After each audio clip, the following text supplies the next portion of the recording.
आगे भगवान के जन्म के विषय में अर्जुन द्वारा किए गए प्रश्न का उत्तर देकर भगवान ने पुनः उसी कर्मयोग का वर्णन आरंभ किया है। भगवान कहते हैं कि सृष्टि के आदि में मैंने सूर्य के प्रति जो कर्मयोग कहा था वही आज मैंने तुमसे कहा।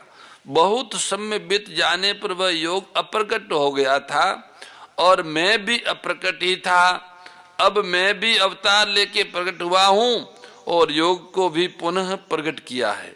अतः अनादिकाल से जो कर्म योग मनुष्यों को कर्म बंधन से मुक्त करता आ रहा है वह आज भी उन्हें कर्म बंधन से मुक्त कर देगा। भगवान ने 18वें अध्याय के 66वें श्लोक में अर्जुन के सामने सर्वगुह्यतम बात प्रकट की है। सर्वगुह्यतम, तू मेरी शरण में आ जा, मैं तुझे संपूर्ण पापों से मुक्त कर दूंगा। उसी प्रकार यहाँ उत्तम रहस्य प्रकट करने की मैंने प्रकट किया है और कहा है कि मैंने ही सृष्टि के आदि में सूर्य को उपदेश दिया था और वही मैं आज तुझे उपदेश दे रहा हूं। भगवान अर्जुन से मानो ये कहते हैं कि तेरा सारथी बनकर तेरी आज्ञा का पालन करने वाला होकर भी मैं आज तुझे वही उपदेश दे रहा हूं जो उपदेश मैंने सृष्टि के आदि में सूर्य को दिया था। मैं साक्षात वही हूं, अभी अभी अवतार लेकर गुप्त रीति से प्रकट हुआ हूं। ये बहुत रहस्य की बात है। इस रहस्य को आज मैं तेरे सामने प्रकट कर रहा हूं क्योंकि तू मेरा भक्त और प्रिय सखा है। साधारण मनुष्य की तो बात क्या है, साधक की दृष्टि भी उपदेशक की ओर अधिक एवं उपदेष्टा की ओर कम जाती है। इस प्रसंग को पढ़ने सुनने पर उपदेष्ट योग पर तो दृष्टि जाती है, पर उपदेष्टा भगवान श्री कृष्ण ही आदि नारायण है, इस पर प्राय दृष्टि नहीं जाती। जो बात साधारणतः पकड़ में नहीं आती वह रहस्य की होती है। भगवान यहाँ रहस्यम पद से अपना परिचय देते हैं, जिसका तात्पर्य है कि साधक की दृष्टि सर्वथा भगवान की ओर ही रहनी चाहिए। अपने आप को आदि उपदेष्टा कहकर भगवान मानो अपने को मानव मात्र का गुरु प्रकट कर रहे हैं। नाटक खेलते समय मनुष्य जनता के सामने अपने असली स्वरूप को प्रकट नहीं करता, पर किसी आत्मजन के सामने अपने को प्रकट भी कर देता है। ऐसे ही मनुष्य अवतार के समय भी भगवान अर्जुन के सामने अपना ईश्वर भाव प्रकट कर देते हैं। जो बात छिपा कर रखनी चाहिए वह बात प्रकट कर देते, यही उत्तम रहस्य है। कर्मयोग को भी उत्तम रहस्य माना जा सकता है। जिन कर्मों से जीव बंधता है, कर्मणा बध्यते जंतु, उन्हीं कर्मों से उसकी मुक्ति हो जाए, ये उत्तम रहस्य है। पदार्थों को अपना मानकर अपने लिए कर्म करने से बंधन होता है और पदार्थों को अपना न मानकर केवल दूसरों के हित के लिए निस्वार्थ भावपूर्वक सेवा करने से मुक्ति होती है। अनुकूलता, प्रतिकूलता, धनवता, निर्धनता, स्वस्थता, रोगणता आदि कैसी परिस्थिति क्यों न हो, प्रत्येक परिस्थिति में इस कर्म योग का पालन स्वतंत्रता पूर्वक हो सकता है। कर्म योग में रहस्य की 3 बातें मुख्य है। पहली बात, मेरा कुछ नहीं है, कारण कि मेरा स्वरूप सत्य है और जो कुछ मिला है वो सब असत है। फिर असत मेरा कैसे हो सकता है? अनित्य का नित्य के साथ संबंध कैसे हो सकता है? अर्थात मेरा कुछ नहीं है। दूसरा, मेरे लिए कुछ नहीं चाहिए, कारण कि स्वरूप सत्य में कभी अपूर्ति या कमी होती नहीं है। फिर किसी वस्तु की कामना की जाए, अनुत्पन्न अविनाशी तत्व के लिए उत्पन्न होने वाली नाशवान वस्तु कैसे काम आ सकती है? मेरा कुछ नहीं है का मतलब ये शरीर भी मेरा नहीं है, और जब शरीर भी मेरा नहीं है तो मेरे को क्या चाहिए? जो कुछ चाहिए वो शरीर को लेकर ही चाहिए है। वास्तव में अगर शरीर मेरे पास न हो तो मुझे कुछ नहीं चाहिए और शरीर मेरे पास है ही नहीं।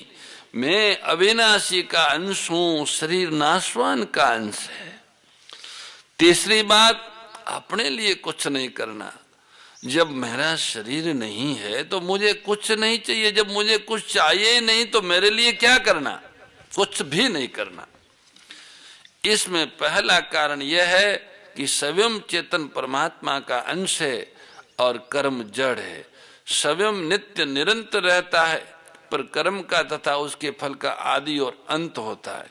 इसलिए अपने लिए कर्म करने से आदि अंत वाले कर्म और फल से अपना संबंध जुड़ता है। कर्म और फल का तो अंत हो जाता है, पर उसका संग भीतर रह जाता है, जो जन्म मरण का कारण बनता है। कारणम गुण संगोष सदसद योनि जन्मसु। दूसरा कारण यह है कि करने का दायित्व उसी पर आता है जो कर सकता है, जिसमें करने की योग्यता है, और जो कुछ पाना चाहता है निष्क्रिय, निर्विकार, अपरिवर्तनशील और पूर्ण होने के कारण चेतन स्वरूप शरीर के संबंध के बिना कुछ करना ही नहीं है, करना बनता ही नहीं है चेतन से। इसलिए वह विधान मानना पड़ेगा कि स्वरूप को अपने लिए कुछ नहीं करना। तीसरा कारण यह कि स्वरूप सत्य है और पूर्ण है, उसमें कभी कमी आती नहीं, आने की संभावना ही नहीं। नाभावो विद्यते सत्य, कमी न आने के कारण उसमें कुछ पाने की इच्छा भी नहीं होती। इससे स्वतः सिद्ध होता है कि स्वरूप पर करने का दायित्व नहीं है, उसे अपने लिए कुछ नहीं करना है। कर्म योग में कर्म तो संसार के लिए होते हैं और योग अपने लिए होता है, परंतु अपने लिए कर्म करने से योग का अनुभव नहीं होता। योग का अनुभव तभी होगा जब कर्मों का प्रवाह पूरा का पूरा संसार की ओर हो। कारण कि शरीर, इंद्रियों, मन, बुद्धि, पदार्थ, धन, संपत्ति आदि जो कुछ भी हमारे पास है वह सब का सब संसार से अभिन्न है, संसार का ही है, और उन्हें संसार की सेवा में ही लगाना है। पदार्थ और क्रिया रूप संसार से संबंध विच्छेद करने के लिए दूसरों के लिए कर्म करना है, यह कर्म योग है। कर्म योग सिद्ध होने पर करने का राग, पाने की लालसा, जीने की इच्छा और मरने का भय, ये सब मिट जाते हैं। करने का राग समाप्त हो जाता है, पाने की कोई लालच नहीं रहती है, जीने की कोई आकांक्षा नहीं रहती है, और मरने का कोई भय नहीं रहता है। ये कर्म सिद्धि का स्वरूप है, कर्म योग की सिद्धि का स्वरूप है। कर्म योग से सिद्ध हुए पुरुष में ये लक्षण आ जाते हैं कि उसमें करने का राग समाप्त हो जाता है, और पाने की लालसा भी, कुछ पाना है ऐसा भी नहीं रहता, और जीने की भी कोई इच्छा नहीं, मरने का कोई भय नहीं। जीने की इच्छा नहीं तो मरने का भय भी नहीं।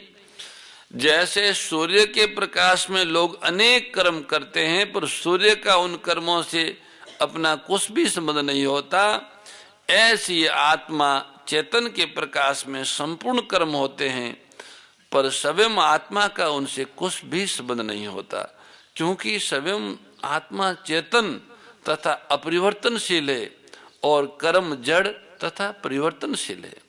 परंतु जब स्वयं आत्मा ही भूल से उन पदार्थों और कर्मों के साथ थोड़ा सा भी संबंध मान लेता है, उन्हें अपने और अपने लिए मान लेता है, तो फिर वे कर्म अवश्य ही उसे बांध देते हैं।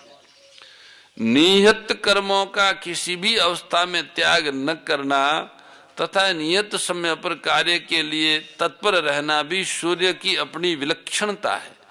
कर्मयोगी भी सूर्य की तरह अपने निहित कर्मों को निहित समय पर करने के लिए सदा तत्पर रहता है। हमने सुना है कि गीता प्रेस के संस्थापक श्रद्धेय श्री जयदयाल जी गोविंद का संध्या को नियत समय पर करते थे। संध्या के समय को किसी भी हाल में वो जाने नहीं देते थे। एक लोटे में जल लेके भी वे जहां होते वहीं संध्या कर लेते थे।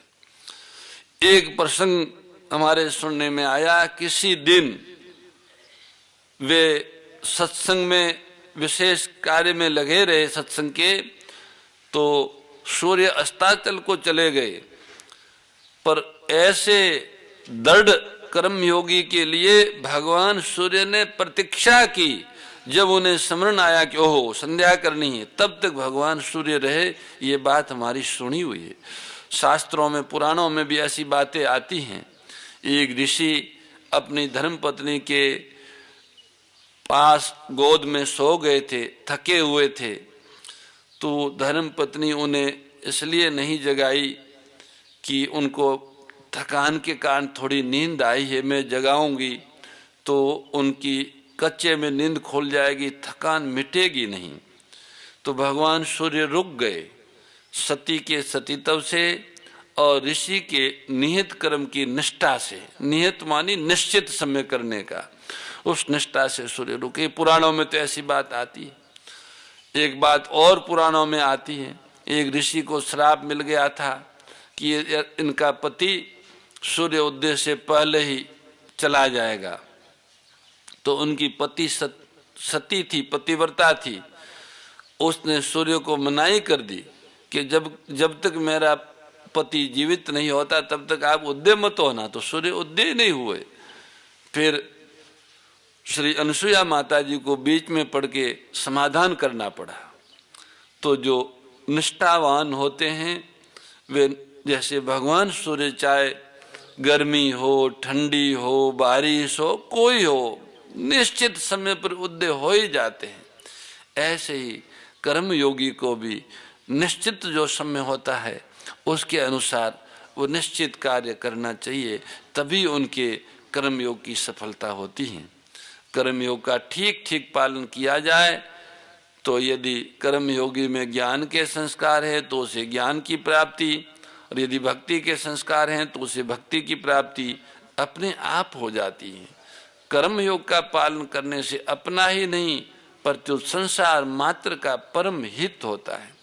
दूसरे लोग देखे या न देखे, समझे या न समझे, माने या न माने, अपने कर्तव्य का ठीक ठीक पालन करने से दूसरे लोगों को कर्तव्य पालन की प्रेरणा अपने आप मिलती है। इस प्रकार सबकी सेवा हो जाती है। गीता में भगवान ने उपदेश के आरंभ में दूसरे अध्याय के 11वें श्लोक से 30वें श्लोक तक मनुष्य मात्र के अनुभव का वर्णन किया। यह मनुष्य मात्र का अनुभव मनुष्य मात्र का ही अनुभव नहीं है परंतु जीव मात्र का भी अनुभव है। कारण कि मैं हूँ ऐसे अपनी सत्ता होनेपन का अनुभव स्थावर जंगम सभी प्राणियों को है। वृक्ष पर्वत आदि को भी इसका अनुभव है, पर वे इसे व्यक्त नहीं कर सकते। पशु पक्षियों में तो प्रत्यक्ष देखने में भी आता है। जैसे पशु पक्षी आपस में लड़ते हैं तो अपनी सत्ता को लेकर ही लड़ते हैं। यदि अपनी अलग अलग सत्ता का अनुभव न होता तो वे लड़ते क्यों? मनुष्य को तो इसका प्रत्यक्ष अनुभव है ही है, परंतु वह न तो अपने अनुभव की ओर दृष्टि डालता है और न उसका आदर करता है। इस अनुभव को ही विवेक या निज ज्ञान कहते हैं। ये विवेक सब में सवत भगवत प्रदत्त है, भगवान का दिया हुआ है, अविनाशी है, ढक सकता है पर नष्ट नहीं होता। इंद्रियां, मन और बुद्धि प्रकृति के अंश है, इसलिए इनसे होने वाला ज्ञान प्रकृति जन्य है। शास्त्रों को पढ़ सुनकर इन इंद्रियों, मन, बुद्धि के द्वारा जो पारमार्थिक ज्ञान होता है वह ज्ञान भी एक प्रकार से प्रकृति जन्य ही है। परमात्म तत्व इस प्रकृति जन्य ज्ञान की अपेक्षा अत्यंत विलक्षण है। अतः परमात्म तत्व को निज ज्ञान से ही जाना जा सकता है। निज ज्ञान विवेक को महत्व देने से मैं कौन हूँ, मेरा क्या है, जड़ और चेतन क्या है, प्रकृति और परमात्मा क्या, ये सब जानने की शक्ति आ जाती है। यही विवेक कर्म योग में भी काम आता है। ये मार्मिक बात है। कर्म योग में विवेक की दो बातें मुख्य है। अपने होनेपन में मैं हूँ, मैं, इसमें कोई संदेह नहीं, और अभी जो वस्तुएं मिली हुई है उन पर अपना कोई आधिपत्य नहीं। ये दो बातें कर्म योग में विवेक की मुख्य बातें हैं, क्योंकि वे पहले अपनी नहीं थी और बाद में भी अपनी नहीं रहेगी। मैं स्वयं निरंतर रहता हूँ और ये मिली हुई वस्तु, शरीर, इंद्रियां, मन, बुद्धि आदि निरंतर बदलती रहती है। इनका निरंतर वियोग होता रहता है। जैसे कर्मों का आरंभ और समाप्ति होती है, ऐसे ही उनके फल का भी संयोग और वियोग होता है। इसलिए कर्मों और पदार्थों का संबंध संसार से है, स्वयं से नहीं है। इस प्रकार विवेक जागृत होते ही कामना का नाश हो जाता है। कामना का नाश होने पर स्वतः सिद्ध निष्कामता प्रकट हो जाती है, कर्म योग पूर्णतः सिद्ध हो जाता है। कामना से विवेक ढक जाता है। स्वार्थ बुद्धि, भोग बुद्धि, संग्रह बुद्धि रखने से मनुष्य अपने कर्तव्य का ठीक ठीक निर्णय नहीं कर पाता। वह उलझनों को उलझने से ही, अर्थात शरीर इंद्रिया मन बुद्धि से ही सुलझाना चाहता है और इसलिए वर्तमान परिस्थिति को बदलने का ही उद्योग करता है, परंतु परिस्थिति को बदलना अपने हाथ की बात नहीं है। इसलिए उलझन सुलझने की अपेक्षा और अधिक उलझती जाती है। छूटी न अधिक अधिक उलझाई, श्रुति पुराण बहु कहे उपाय, छूटे न अधिक अधिक उलझाई।